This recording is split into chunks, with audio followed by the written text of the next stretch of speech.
हरे कृष्णा। मेरे चैनल में आपका फिर से स्वागत है। मैं राधिका प्यारी देवी दासी और आज मैं आपके साथ में एक बहुत ही इंटरेस्टिंग टॉपिक के बारे में डिस्कशन करने वाली हूँ।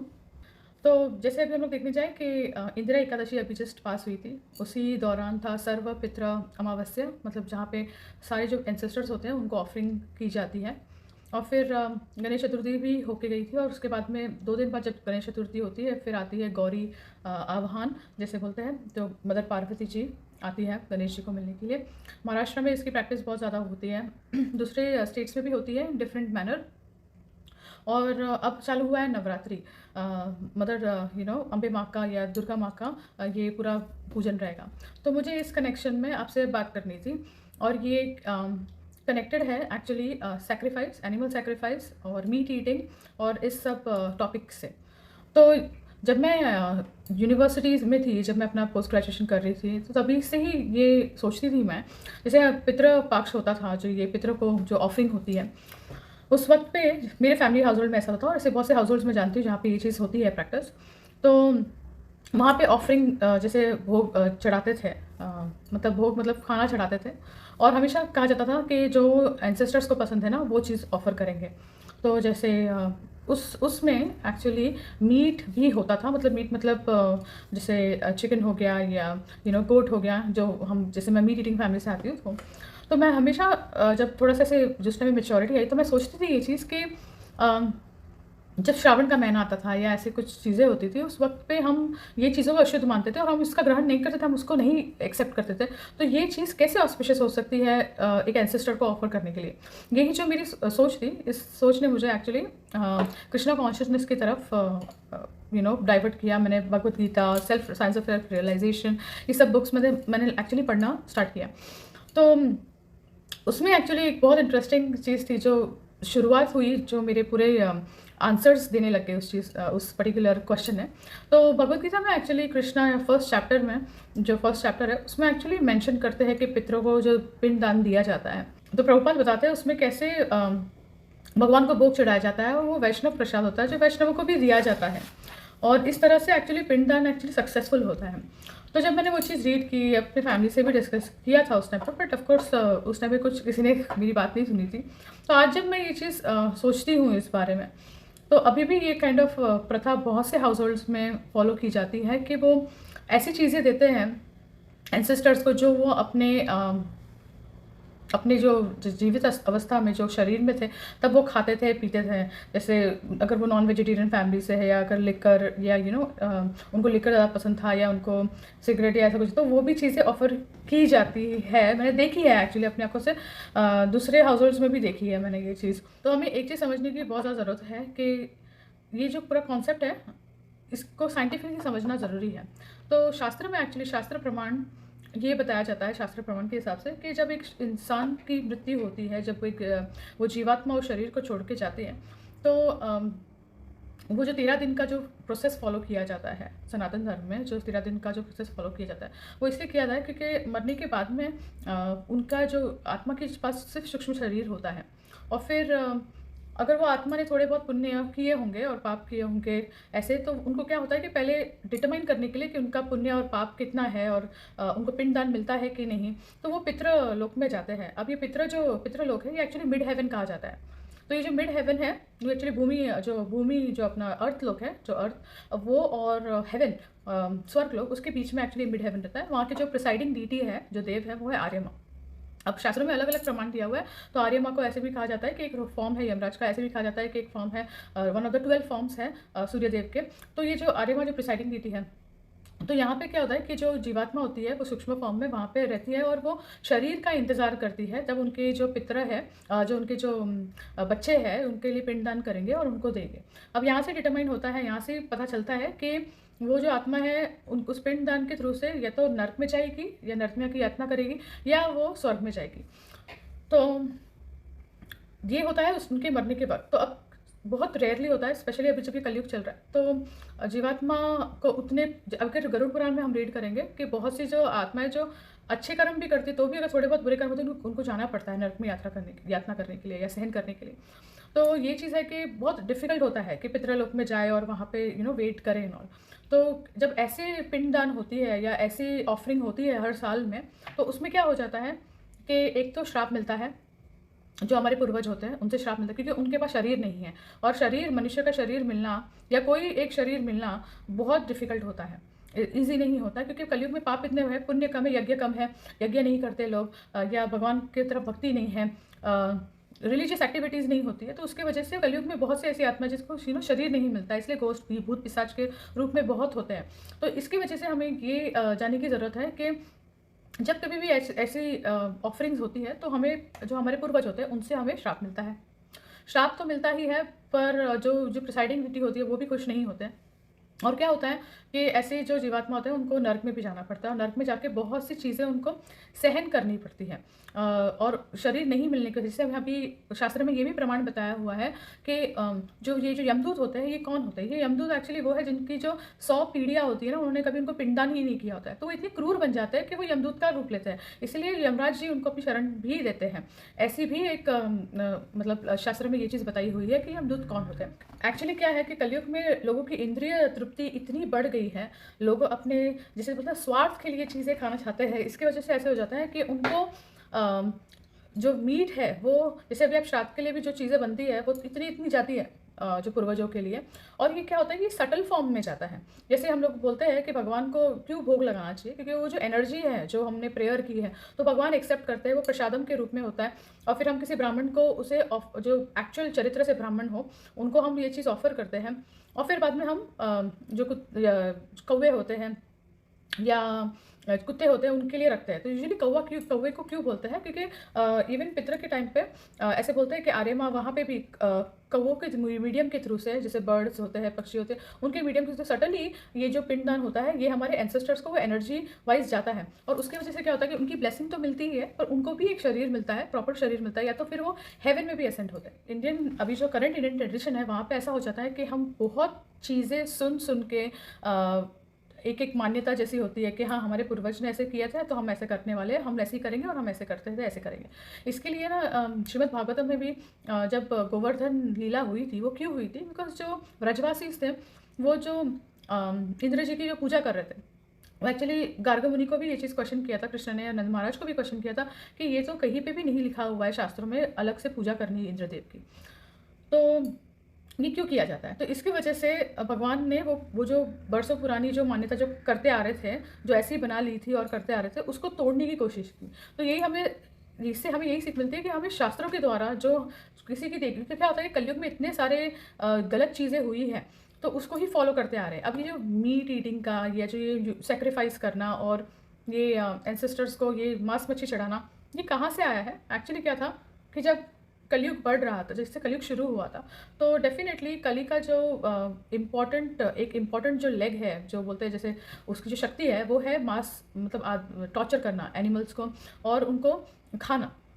और यही चीज़ जब ये अधर्म बढ़ता है तो उससे कली और स्ट्रांग होता है। तो जैसे कलयुग शुरू हुआ, तो जो ब्राह्मण थे उस टाइम पे, जो श्रृंगी थे, जिन्होंने श्राप दिया था परीक्षित महाराज को, तो श्राप देने की वजह से उस वक्त के बाद में से जो ब्राह्मण थे, उनकी जो पूरी शक्ति होती है, ब्राह्मणिकल शक्ति, वो गायब मतलब डिसअपियर होने लगी, और उसकी वजह से जो एक्चुअल जो पावर होती थी, जो कलयुग के पहले जो सेक्रीफाइसेस होते थे, वो इसलिए नहीं होते थे कि मीट जो सेक्रीफाइस कर रहे हैं उनको खाना है, नहीं, वो मंत्र का पावर रहता था, और उससे जो वो पर्टिकुलर एनिमल था, उनको एक नया शरीर, नया बर्थ, या इवन हेवन में जाते थे, तो उतना पावर होता था उन ब्राह्मण्स में। पर जब जैसे कलयुग बढ़ा, तो क्या हो गया कि वो पावर चला गया, और कली ने उस चीज़ को एम्पावर किया ताकि वो अधर्म बढ़े, और कोई भी ब्राह्मण में उतना ताकत नहीं है। आज के जो ब्राह्मण हैं उनमें वैसे ताकत नहीं है कि आज वो मंत्र चैंट करेंगे और जो एनिमल सेक्रीफाइस होगा उसको या तो ह्यूमन फॉर्म ऑफ लाइफ मिले, या तो वो हेवन में जाए, उसको यूथफुल बॉडी मिले, ऐसे नहीं है। इसकी वजह से जो कली संतराना उपनिषद है, उसमें मेंशन किया गया है कि कलयुग में सैक्रिफाइस करना, एनिमल सैक्रिफाइस करना वर्जित है। वर्जित मतलब it is restricted, it is not allowed, because वैसे क्वालिफाइड ब्राह्मण ही नहीं है।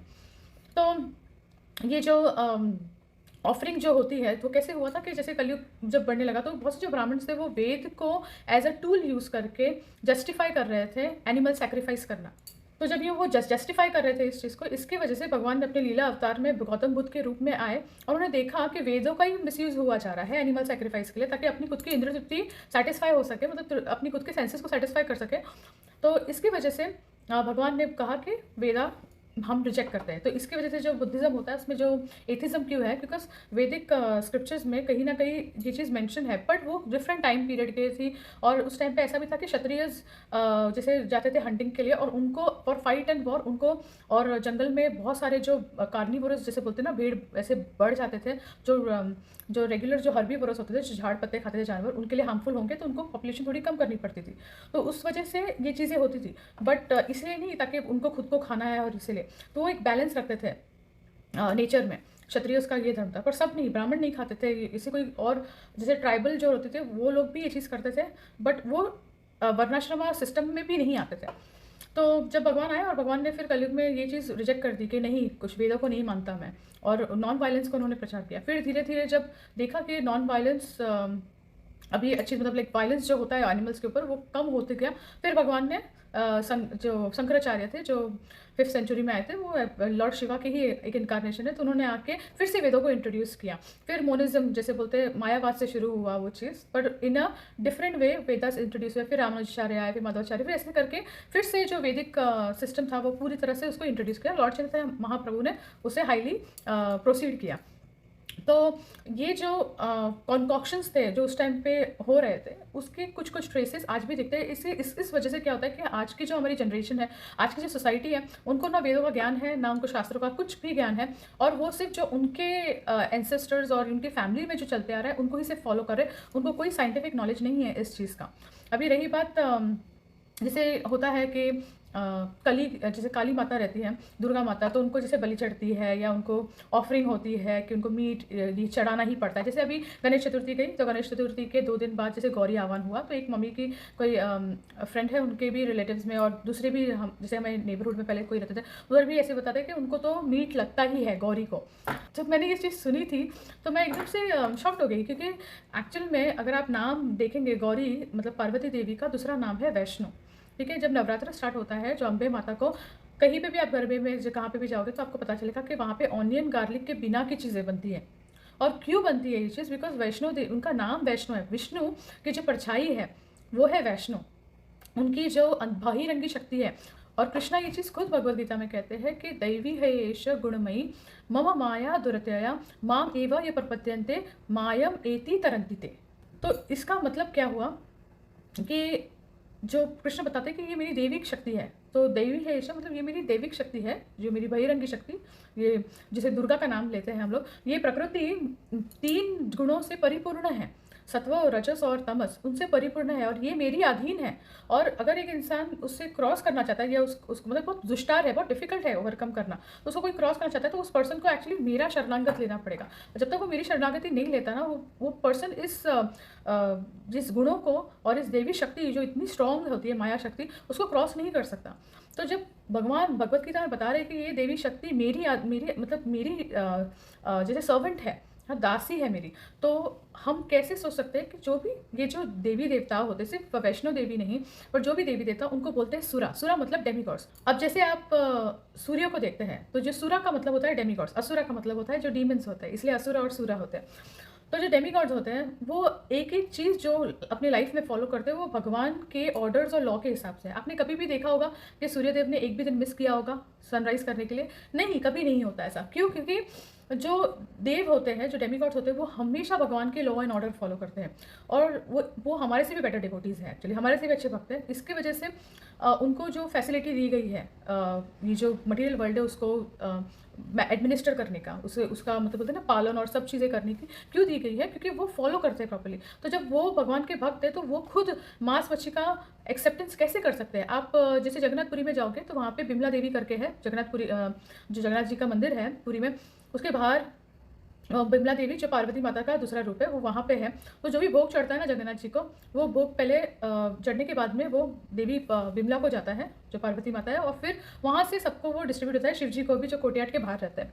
तो ये देवी और जो भी जितने भी देव है, ये सब वैष्णव है, जो ऑनियन गार्लिक भी नहीं खाते, इसलिए नवरात्र के वक्त अम्बे माता को ऑनियन गार्लिक की चीज़ें भी नहीं ऑफर होती है। तो ये रीज़न है जो हमें समझना है कि जो ये देवी देवता होते हैं उनको मांस मच्छी वो उसमें खुश नहीं होते। जब उनको जो भी जाता है ना, वो जो शिव जी के जो शिव जी जैसे है लॉर्ड शिवा, उनके बहुत सारे जैसे भूत प्रेत पिशाच जो होते हैं वो उनकी शरणागत लेते हैं, क्योंकि शिव जी एक बहुत बड़े वैष्णव है, वैष्णवानाम यथा शंभु।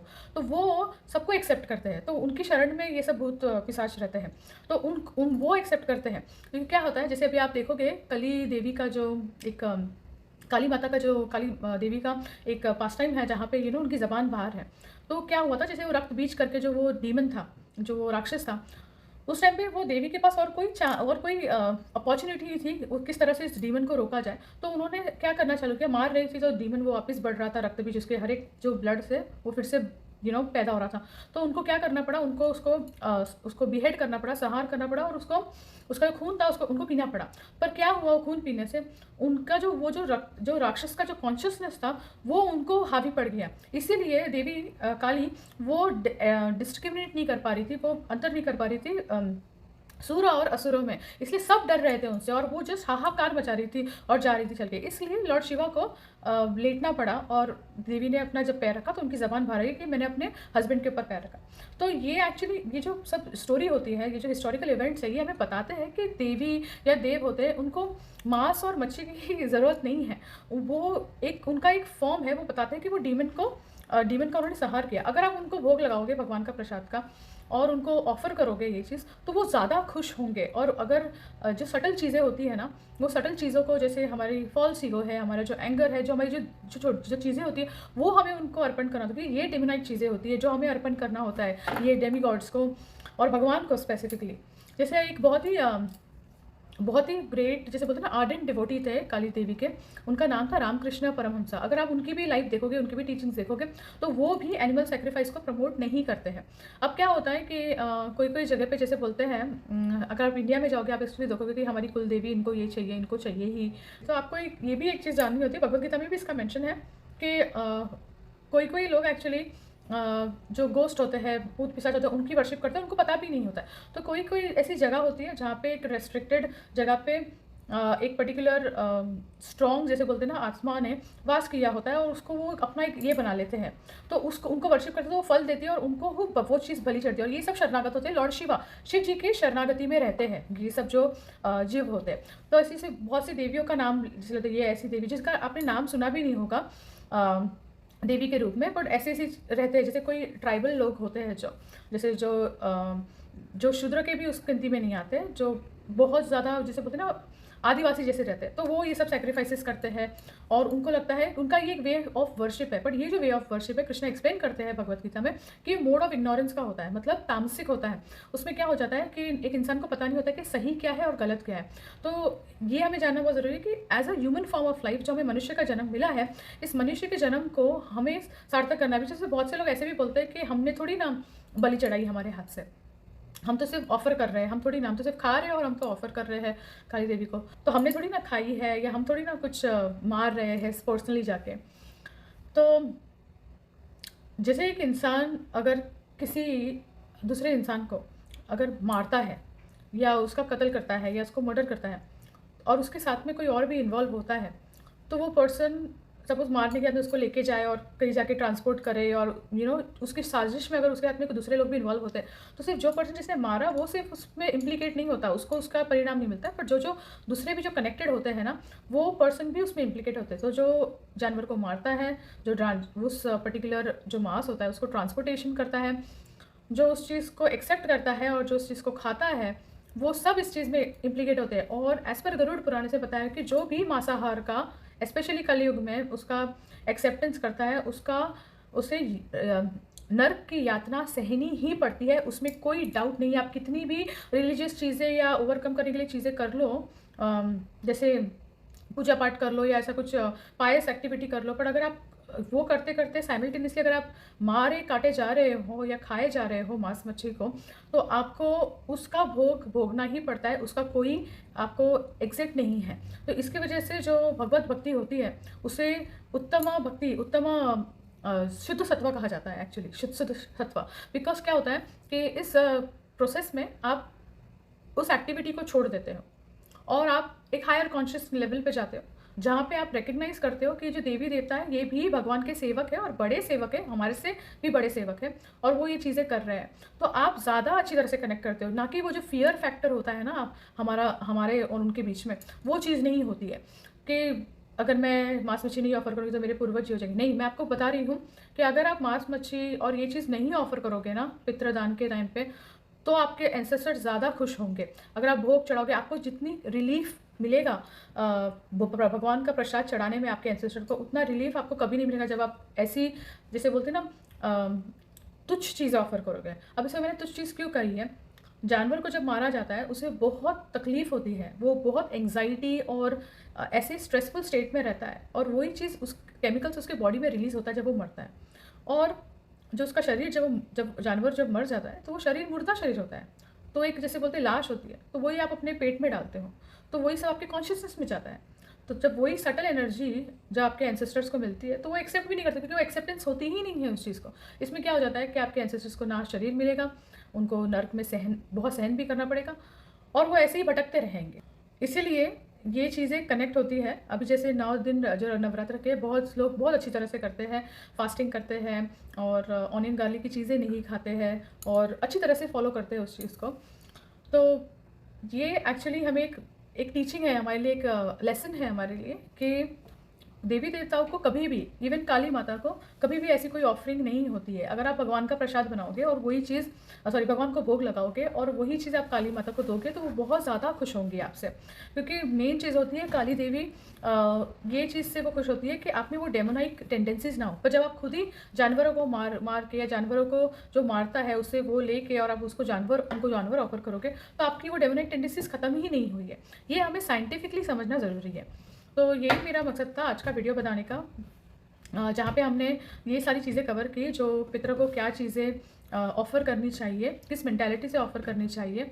और जैसे जो अम्बे माता है, जो गौरी देवी है जो आती है, तो उनको मांस मछली को ऑफ़र मत कीजिए जस्ट बिकॉज आपके पूर्वज करते आ रहे, जिनको नॉलेज नहीं थी। आप शास्त्रों को पढ़े या तो शास्त्रों को फॉलो करें।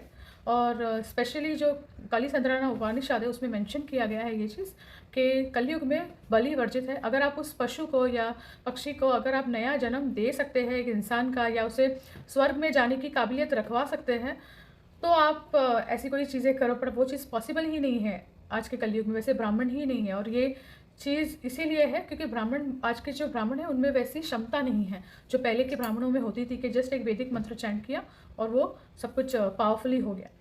तो आज के लिए इतना ही। आने वाली वीडियोस में मैं और भी चीज़ें शेयर करूँगी, कुछ पास टाइम्स है जगन्नाथ जी के जो मुझे शेयर करने हैं, और मुझे ज़रूर बताना कि आपको आज का वीडियो कैसे लगा। Thank you so much. Hare Krishna.